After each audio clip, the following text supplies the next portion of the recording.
Hello everybody. I was asked if I could do a little tutorial video for this pop-out swing card I posted the other day. So this was using the Under My Umbrella stamp set. You'll see it's really super fun.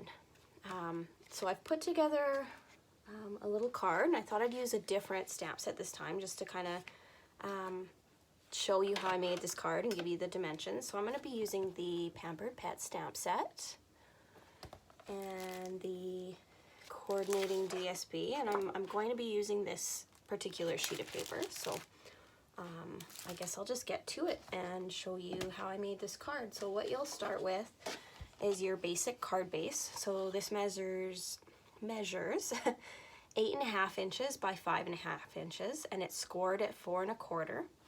Now on half of it, I'm not sure if you can see, but I put the subtle embossing folder on half the card and ran it through just to give it a little bit of texture for the front of my card, okay?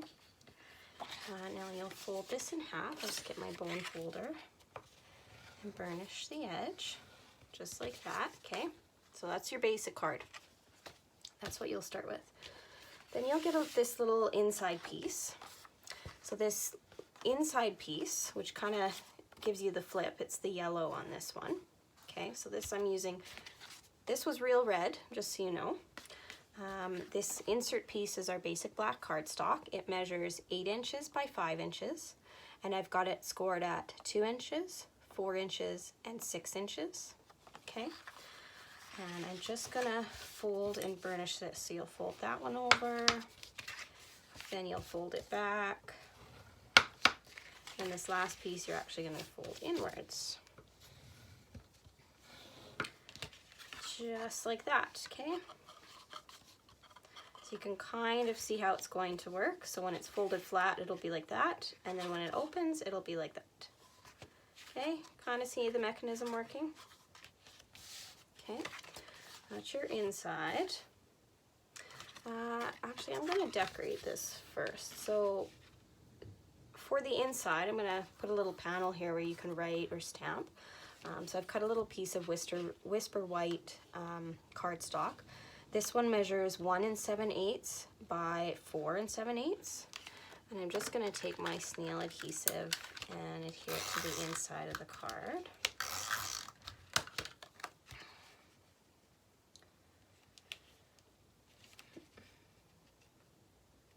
Just going to glue that right there.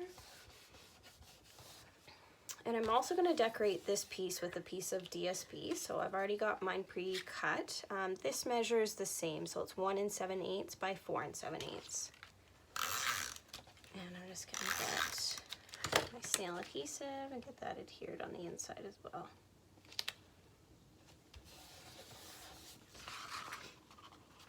Okay, perfect.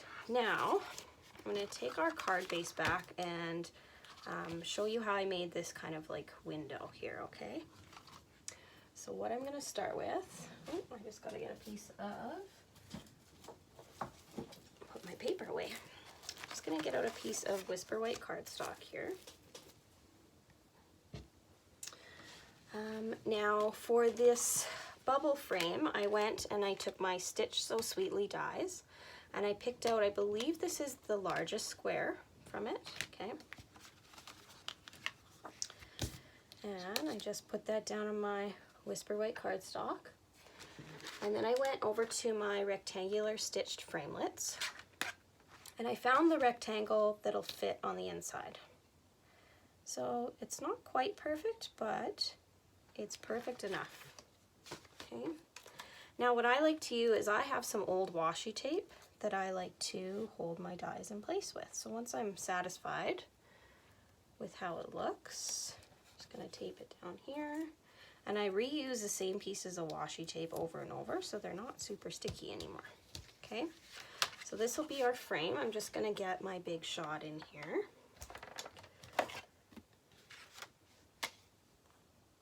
Oh, of course this piece is going to be too big to run through my big shot, so I'm just going to trim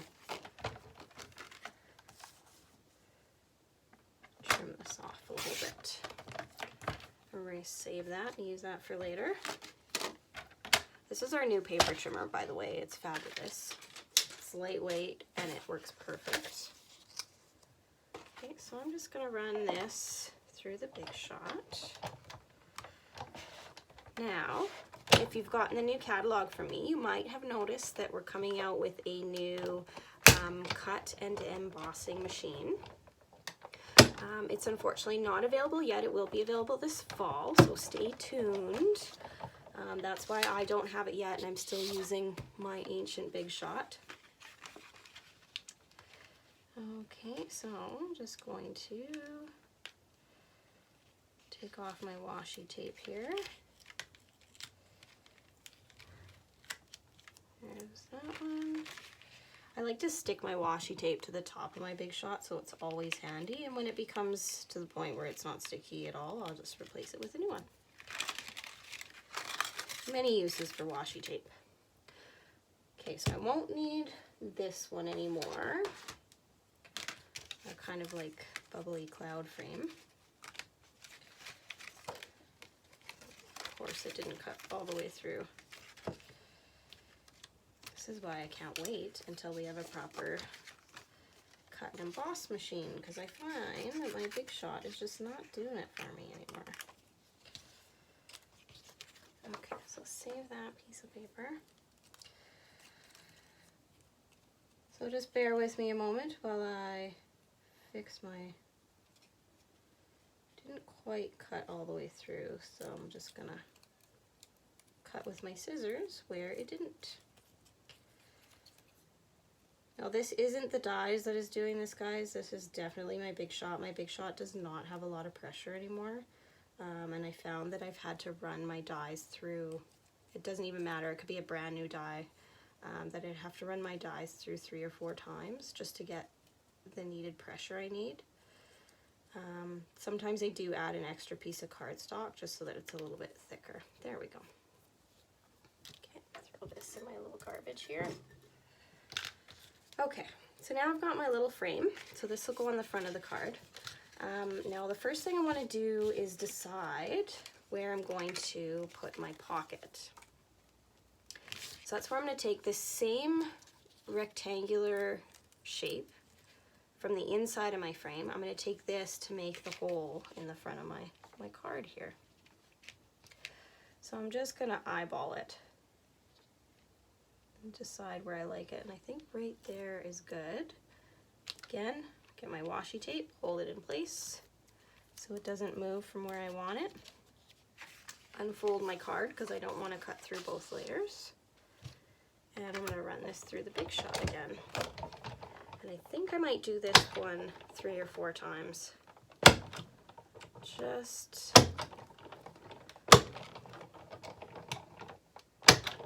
my Big Shot also makes a horrible noise. I actually cannot wait for the new Big Shot to come out. Or sorry, it's not a Big Shot. It's the cut and emboss machine. So it'll be super exciting. Just peel my washi tape off and stick that there.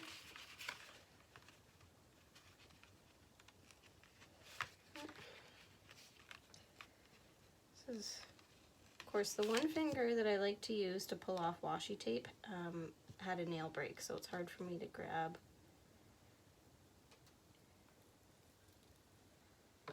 There we go. My washi tape, I won't need that anymore. Take this out. I save these pieces and I reuse them in other cards, so won't need this again. But here's the front of our card now. Re-burnish that, so there you go. Now you probably saw off in the corner here that I've already stamped and pre-colored with our Stamp and Blends this cute little dog. So this stamp set also comes with the Pets dies, so I've just pulled out the die for this one and put it on there and get my trusty washi tape, put it on, and run this guy through to cut him. And I'll put my Big Shot away because that's the last thing I need to cut out.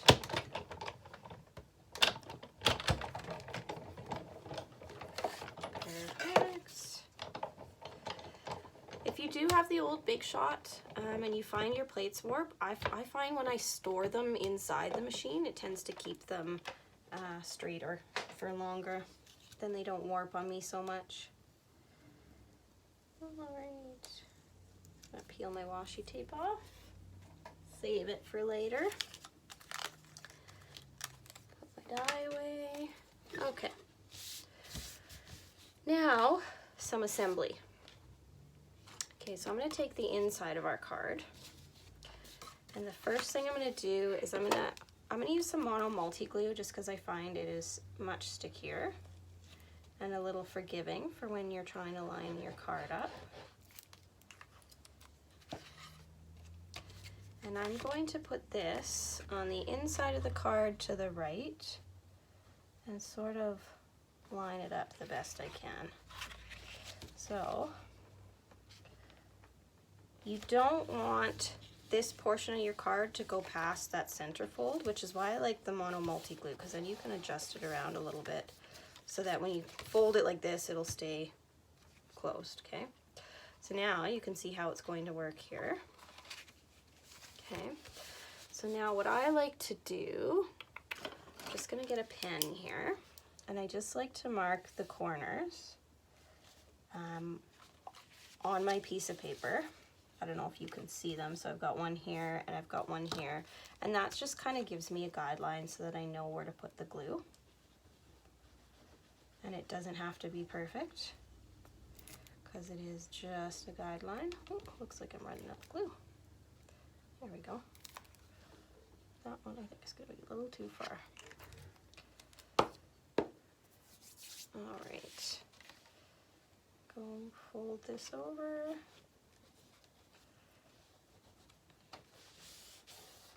So you're only gluing on that one little strip, and that's so that you can open your card like this, okay? See how that works? So there's basically your card. Now we just have to decorate the front. Okay, so I'm gonna put this on the front, and I'm going to use some mono multi-glue just to adhere it there. So this is our frame. Now you don't even have to do this little frame, but I think it just adds a little extra to the card.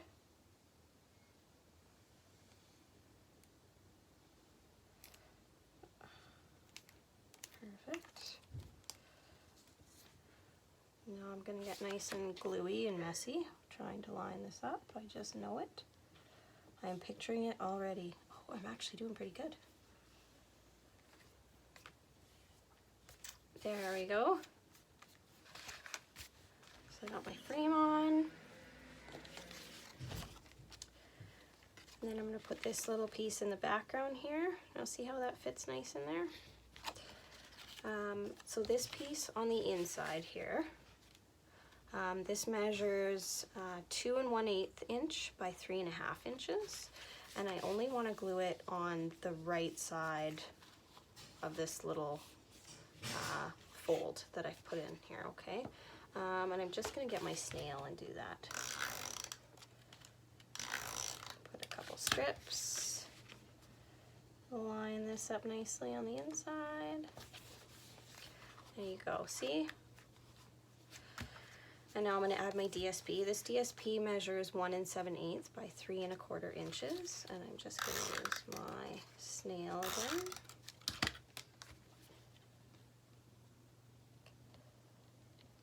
Just like so. And now I went and took my stitched shape framelits, and I took the smallest little square from out of there, okay? And I cut out 2 little shapes. So this one's real red and this one's basic gray, and I just got these to add a little dimension to the background. I think I'm gonna pop them up. And they're the perfect size where I can put one big dimensional on the back of each. So I'll go and put like this one like this. And I'll do that one like that. And then I'm gonna add my little doggo. He's gonna go right in the middle. So I think I think I'm going to pop him up too, so it'll be kind of like a double pop. That one. Give me some extra dimension on my card.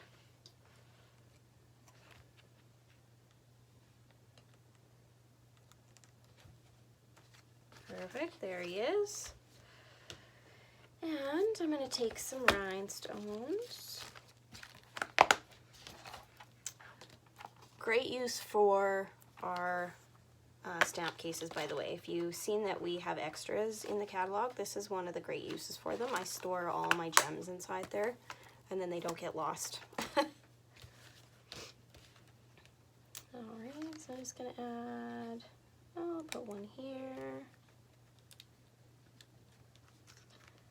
one up here,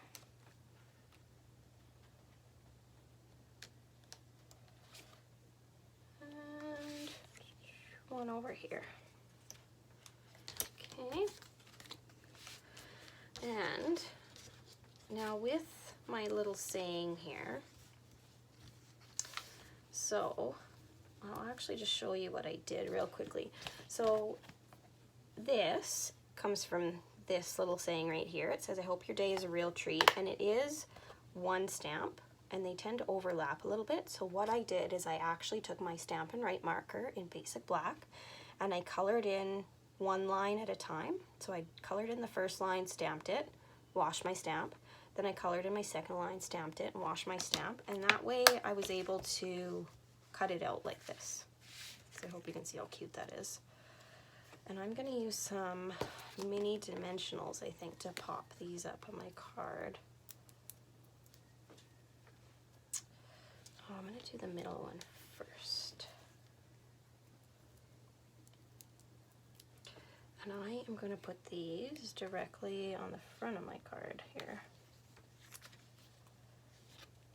Do that one.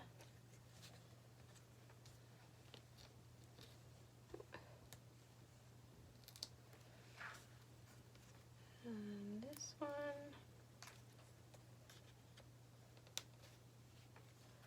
Just like that. And I'm going to put these two down here. And I cut them up like this just to give it a little something extra, instead of having the same stamp all the time. We're going to go real